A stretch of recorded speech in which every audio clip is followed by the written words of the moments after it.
What's going on, guys? It's Post here, and we got another Wi-Fi battle. This time we got a doozy of a game here versus Teslamouse. If you don't know who Teslamouse is, he's another Wi-Fi uploader on YouTube, but his main content is through Twitch, which is the same thing as mine.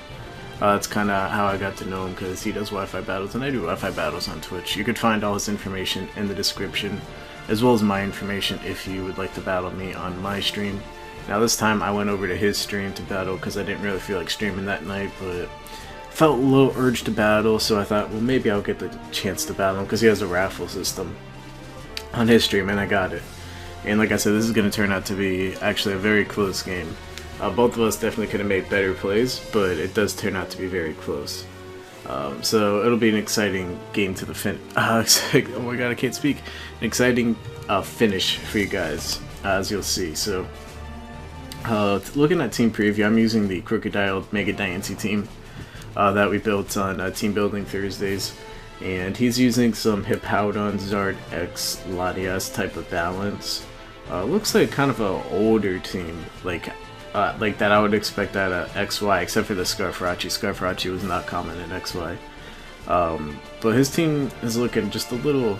It's looking a little strange, but it definitely messes my team up. Like Scarfarachi, which I'm guessing it's going to be Scarfarachi, just looking at his team.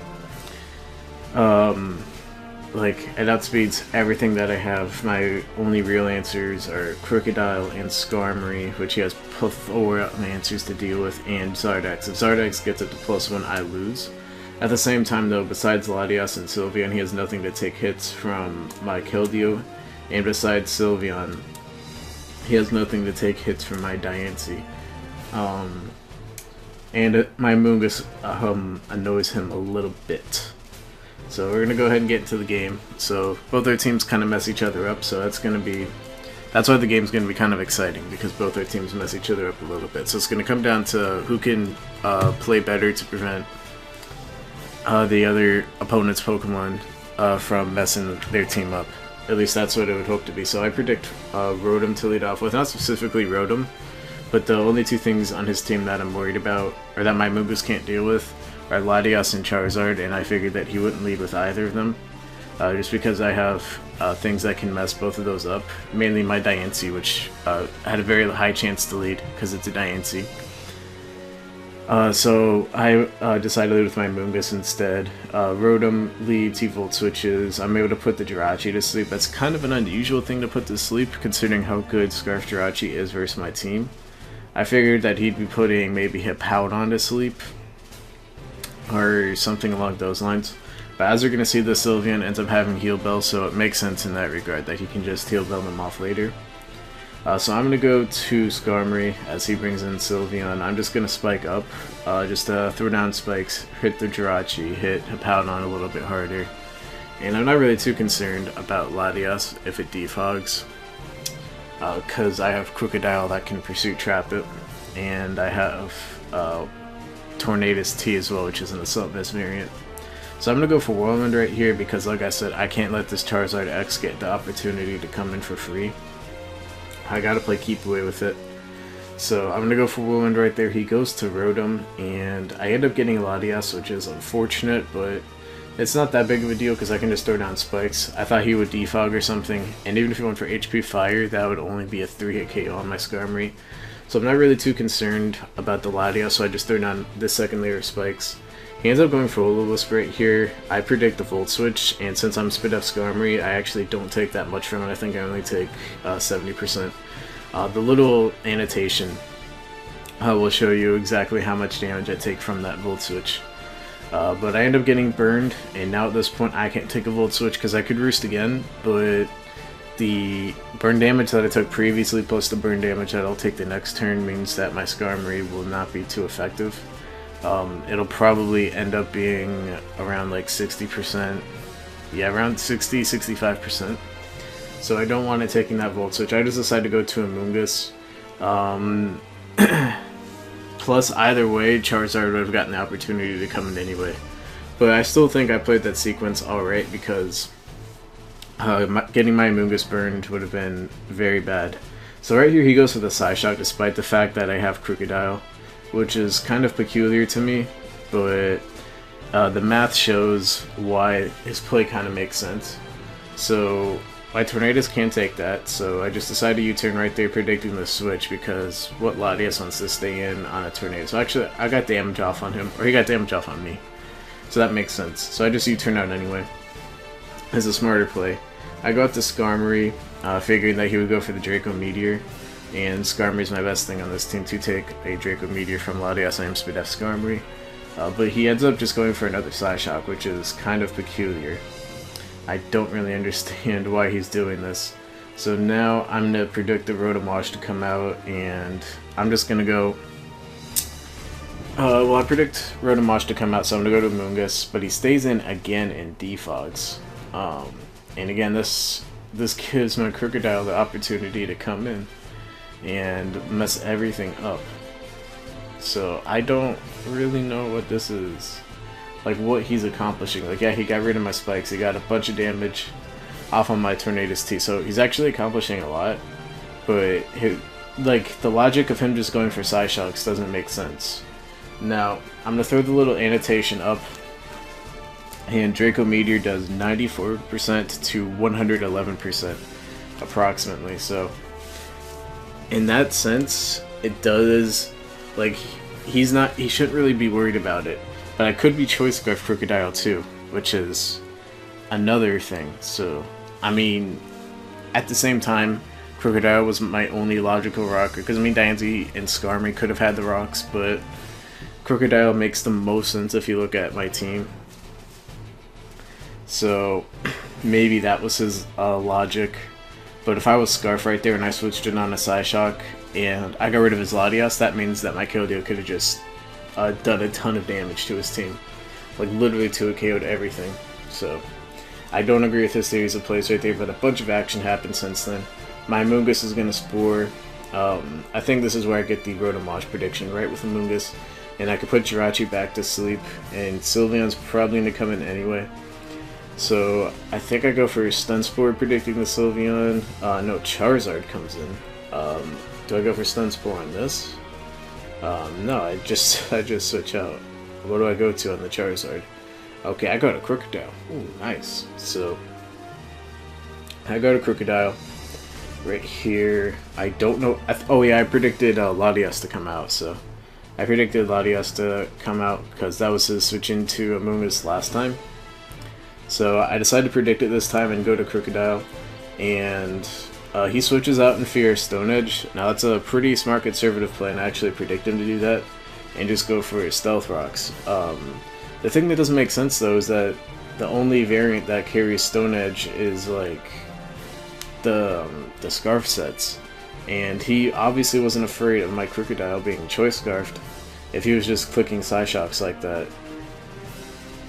So I don't know. Maybe he was just scouting for it anyway, and I mean, only non-Scarf Crocodile carry Intimidate, which, I mean, Scarf Crocodile is the only one that actually carries Intimidate. Let me rephrase that. So Scarf Crocodile is the only one that carries Intimidate, so him seeing Intimidate means that he could assume that I'm not Scarf anyway. But he scouts for Stone Edge anyway, which is still the smart play to do. No reason to risk your win condition like that. And I let my Hippowdon take this Rocky Helmet damage from the knockoff, which was a little bit of a misplay because now I'm in Draco Meteor range guaranteed. At the same time though, he did have a pretty good chance to take me out anyway with Draco Meteor, but now it's no longer a damage roll, it's just guaranteed. And I actually didn't realize that in the battle. I thought Draco Meteor from Latias only did like 70%. It actually does a ton to Crocodile. So I don't know, maybe I need to switch it out for Bisharp or something. Because Bisharp does technically get rocks, but Crocodile is... Well, it's just so nice to this team for other reasons. Like, the Intimidate is real nice.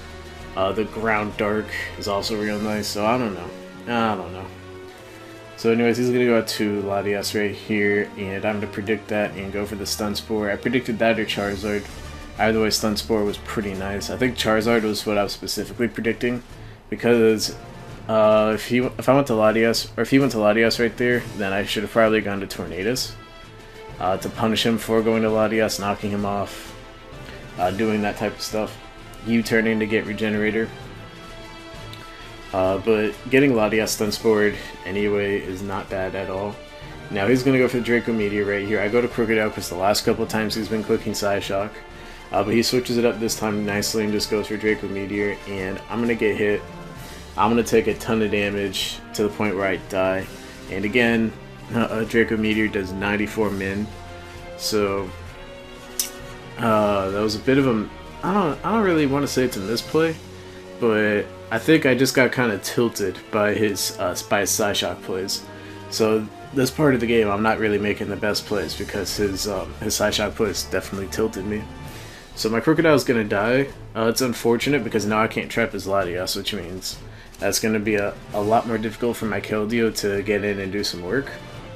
But it ends up being okay though because now I can get my Diancie Mega evolved, and of course Diancie is the big win con. So I'm gonna go for Moonblast right here.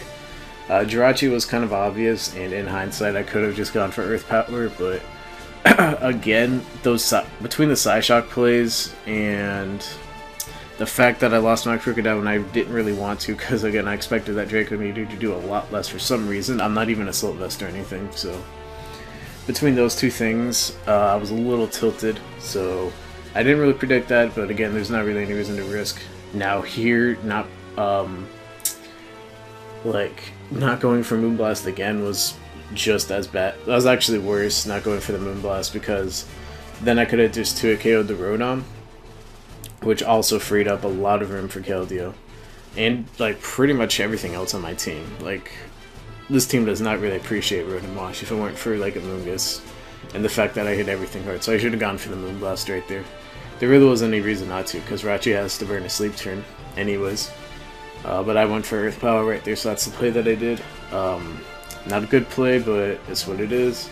I gotta get a Moongus in here, obviously, to take the Volt Switch. And there's something with Skarmory right here that if it comes up, I'll see it, but keep this in mind. At this point, my Skarmory is damn near useless. So the score is 6-5. 6 for him, 5 for me. It's almost essentially 6-4 because my Skarmory is damn near useless. But I want to keep my Skarmory around. Obviously, he could have gone for Will-O-Wisp predicting my Moongus.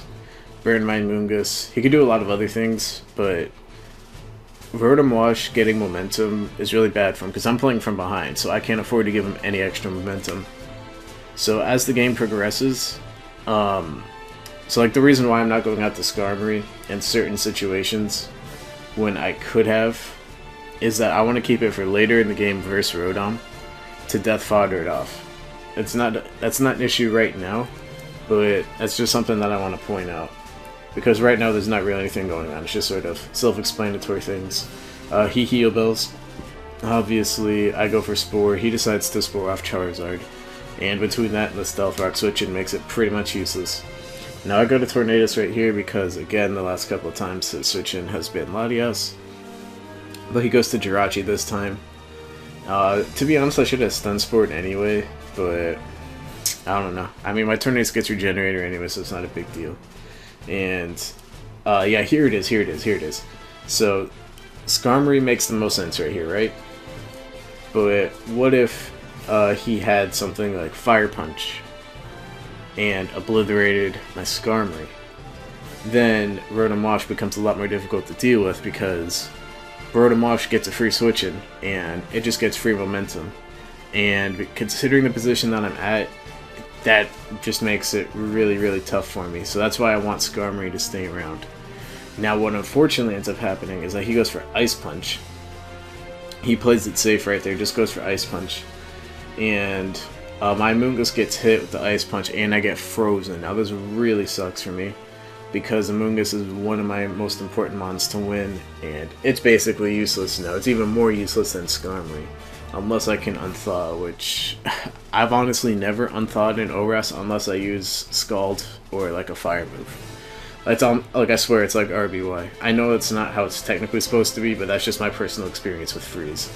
Now, he gets another Freeze on my Keldeo, and this is like, goddamn dude. And this sucks because I could have 2 KO'd Rotom with a Hydro Pump guaranteed, assuming that I hit. I probably wouldn't have stayed in anyway just because I'm a pussy, but I could have just gone for Hydro Pump, I could have gone for Sacred Sword, I could have done a lot of things, but now I'm forced to go for Scald. So I mean, it's not a big deal they got the freeze on me, especially because I do get the burn. But it's just like, come on, bro, come on, son. But yeah, now I just gotta switch out of there. I do get the burn on Rotom, so it's a little iffy. I maybe could have taken him out, but I decided it's not worth the risk, especially when I have a useless Amoonguss right here. And my rocks are still up, so I'm not really too concerned about Charizard. Plus, I still have the Skarmory sack if he wants to go to Latias. So I mean, I could have sacked Amoonguss right here, but because of Regenerator, I think that Amoonguss is still a more useful pivot to me than Skarmory. Even though it does technically, on the Volt Switch, it does technically give him a free switch to Charizard. But because of the Stealth Rock switching, I'm not really concerned about what Charizard's going to do, because he did get the one Rock switching. I believe at some point, I don't know if he's done it already, but I believe he has Heal Belled the Charizard at this point in the game. If he hasn't, then he will eventually. But actually, no, he doesn't Heal Bell it. Might be, but I'm not concerned about the Charizard anyway because it's asleep and it's taking the one Rock switching. So right here, I'm actually again Latias. I'm surprised Latias is doing this much damage. Like, I'm spit off Skarmory and Latias is not that strong. So I don't know. Is he like modest or something, or am I just that rusty when it comes to damage calcs? I don't know. But yeah, now I can just use my Skarmory sack right there, and that's why I just save Amoonguss, because it's going to be a more useful pivot for me later, and I'm not concerned what the Charizard's doing. Yeah, see, the Charizard's at half health, it's asleep, and he's going to use it as death fodder right there. And that was the big danger with Amoonguss, and why I made some of the plays I made earlier in the game.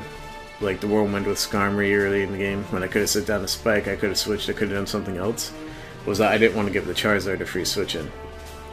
And that's why I had the Skarmory right there as well, because if I had just sacked off Amoonguss to something, then maybe Charizard could have come in. But Skarmory having the Whirlwind means that he can't set up. And plus I'm burned too, so I'll be dying just a little bit quicker. So anyways, he sacks off Charizard. The score is still 5-4 at this point, essentially like 5-3.5, because my Amoonguss is still frozen. So he's going to go for Iron Head right there. I just protect to see what he's going to do. He does go for Iron Head, and now I can just go out to Keldeo, take the Iron Head, and fire off a Hydro Pump. Hydro Pump's going to 2-KO everything at this point, even Latias. So he's going to send in Rotom as his choice of Death Fodder, and this is also really good for me, that he chose the Death Fodder off Rotom as opposed to something else, because now he doesn't have that Volt Switch that he can use to gain momentum on something.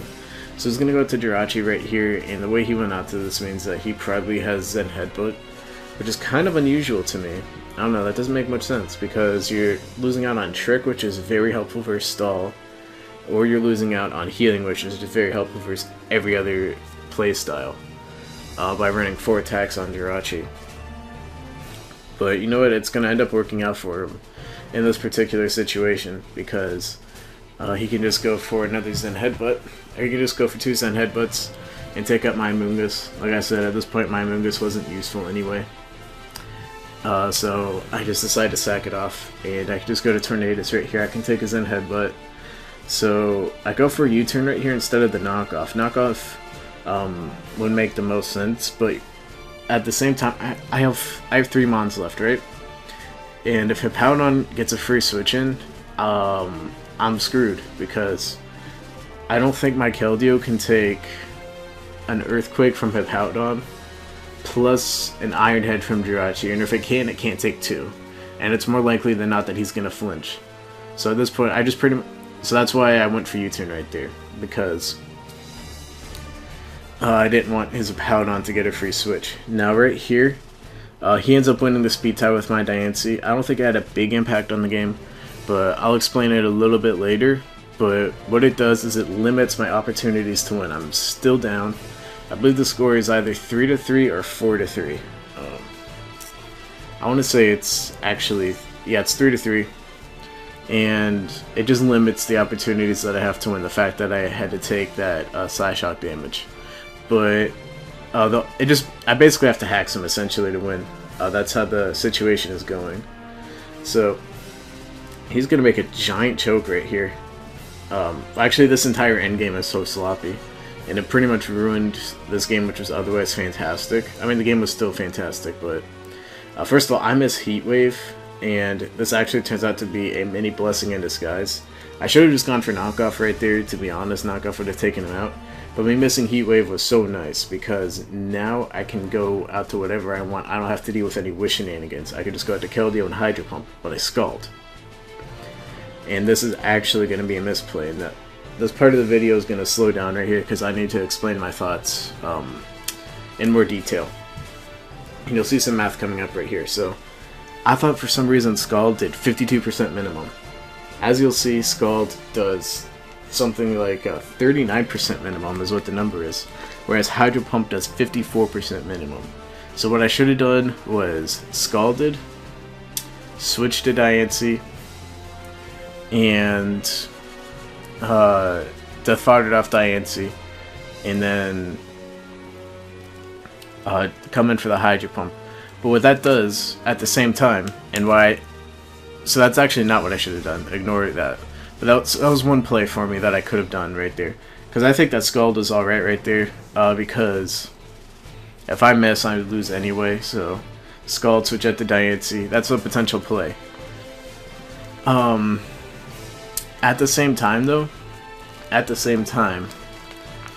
he could have predicted my switch and gone for Wish. He also could have, well, he went for Protect right there on that turn. So then he protects, I go out to Diancie, and then Diamond Storm actually doesn't do half, which this surprised me. Even though I have minimal investment in my Diancie as far as attack, it actually surprised me. It only does 38.8 to 46%. Again, I'll have the little YouTube annotations that'll show you from there. Also, there's no point in me narrating this. Pretty much everything that goes on is kind of self-explanatory. So I'm just gonna pull things back to big picture. So Diamond Storm does 38.8 to 46. So that wouldn't have taken him out either. So what that does is basically forces the Wish game once again to come into play. So my best possible play, I think, was just to go for Hydro Pump and just say, well, you know, I got hit 2 Hydro Pumps. That's just the way the game goes. You just gotta hit 2 Hydro Pumps sometimes. Because if I don't hit 2 Hydro Pumps, I just gotta end up critting anyway, which is pretty much what I have to do here. So I should have hit 2 Hydro Pumps, which is why I went to Keldeo, was that I didn't want this Wish game to come into play. I just thought that Scald did way more than it actually does to Sylveon, so me underestimating Sylveon's bulk was what cost me the battle. I should have just had to go for the 2 Hydro Pumps. I think saying, you know what, what's the odds of hitting 2 Hydro Pumps in a row? It's something like, I think it's 70%, I think. Don't quote me on that though. I don't know the math. Something like 70%. And just done that. Now, like I talked about earlier, me missing Psyshock, or not me missing Psyshock, him winning the speed tie and Psyshocking my Diancie limited the ways that I can win. Because my play of going for Scald right there actually made sense if my Diancie won that speed tie, because what I could have done was Scalded the Sylveon, hopefully no burn went down, he kills me. I go to Diancie, right? I go to Diancie and go for Diamond Storm right there. Now this assumes, of course, that I'm at good health, I'm at high health, and also the screen went black right there, but I'm gonna keep talking. So I'll fix it later on. So let's say I get my health up. Oh wait, what am I talking about? Yeah, my health is up. And then I go for Diamond Storm on Sylveon, and I get the defense boost. And again, this all assumes that my health is pre-Psyshock damage.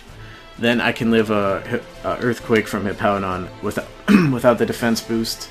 It does, whatchamacallit, it does, where's this damage? I had it all written down, It does 90% min.